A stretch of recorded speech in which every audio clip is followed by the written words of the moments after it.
شروع اللہ کے نام سے جو بڑا مہربان نہایت رحم والا ہے۔ الف لام را، یہ کتاب روشن کی آیتیں ہیں۔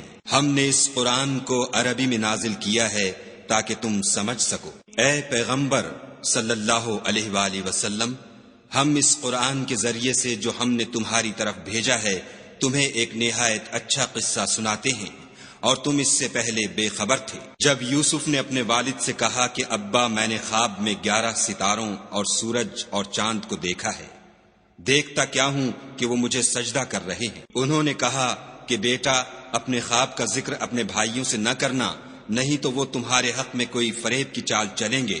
کچھ شک نہیں کہ شیطان انسان کا کھلا دشمن ہے، اور اسی طرح خدا تمہیں برگزیدہ و ممتاز کرے گا اور خواب کی باتوں کی تعبیر کا علم سکھائے گا، اور جس طرح اس نے اپنی نعمت پہلے تمہارے دادا پردادا ابراہیم اور اسحاق پر پوری کی تھی، اسی طرح تم پر اور اولاد یعقوب پر پوری کرے گا۔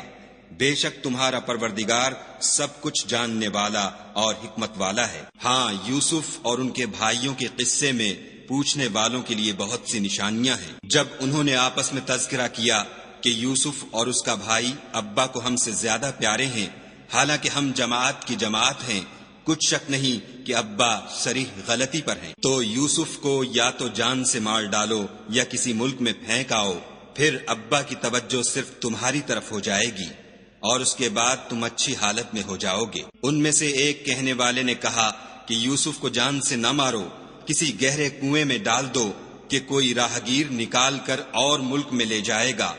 اگر تم کو کرنا ہے تو یوں کرو۔ یہ مشورہ کر کے وہ یعقوب سے کہنے لگے کہ ابا جان، کیا سبب ہے کہ آپ یوسف کے بارے میں ہمارا اعتبار نہیں کرتے، حالانکہ ہم اس کے خیر خواہ ہیں؟ کل اسے ہمارے ساتھ بھیج دیجئے کہ خوب میوے کھائے اور کھیلے کودے، ہم اس کے نگہبان ہیں۔ انہوں نے کہا کہ یہ امر مجھے غمناک کیے دیتا ہے کہ تم اسے لے جاؤ، یعنی وہ مجھ سے جدا ہو جائے، اور مجھے یہ بھی خوف ہے کہ تم کھیل میں اس سے غافل ہو جاؤ اور اسے بھیڑیا کھا جائے۔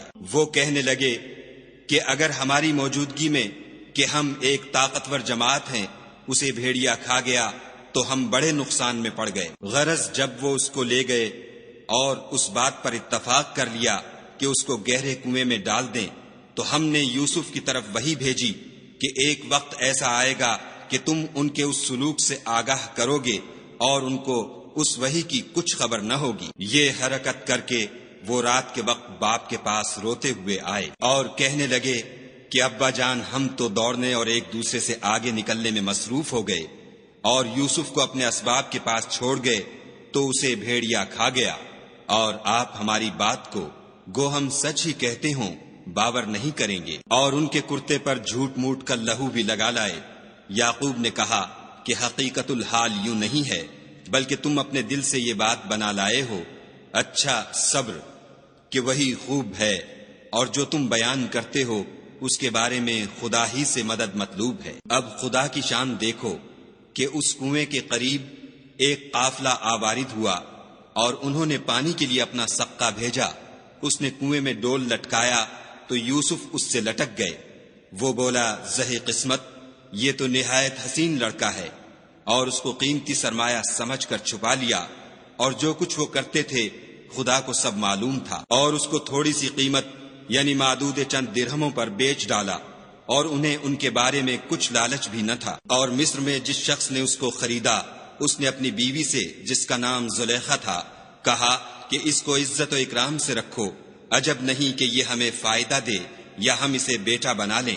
اس طرح ہم نے یوسف کو سرزمین مصر میں جگہ دی، اور غرض یہ تھی کہ ہم ان کو خواب کی باتوں کی تعبیر سکھائیں، اور خدا اپنے کام پر غالب ہے، لیکن اکثر لوگ نہیں جانتے۔ اور جب وہ اپنی جوانی کو پہنچے تو ہم نے ان کو دانائی اور علم بخشا، اور نیکوکاروں کو ہم اسی طرح بدلہ دیا کرتے ہیں۔ تو احسان کیا ہے، جو شخص خدا سے ڈرتا اور صبر کرتا ہے تو خدا نیکوکاروں کا اجر ضائع نہیں کرتا۔